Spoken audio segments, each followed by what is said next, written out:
Another one of my sort of core specialties over the last 10 to 12 years has been hair restoration, and specifically surgical hair restoration.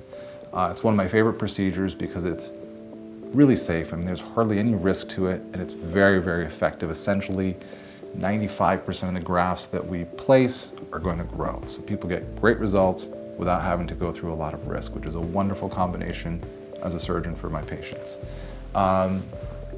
Over the last few years, there's been a debate as to which is the better technique, something called FUE, or follicular unit extraction, or something called a strip technique.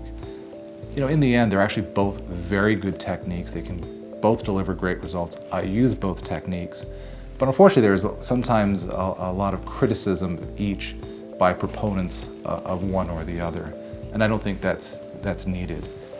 There are some misconceptions about each technique. Specifically, when it comes to the strip technique, people worry about the scar that's left behind. But in truth, even a FUE transplant or procedure involves making tiny little circular incisions to take grafts out. So there may not be an apparent linear scar or incision made, but there are lots of tiny, tiny little scars. And although they may not be as apparent, physiologically and anatomically, they're leaving scarring behind in the posterior scalp. That's behind the head.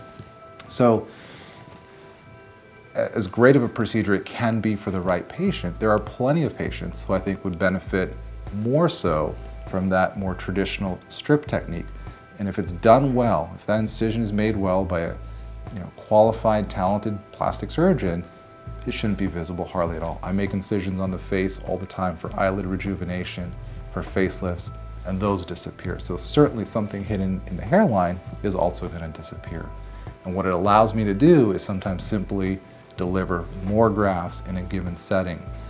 So I think that's an important thing to understand, is that the difference in the amount of scar tissue left behind is really quite negligible. So the best thing to do is see someone who's qualified, experienced in the field. They can give you the best advice which one is best for you.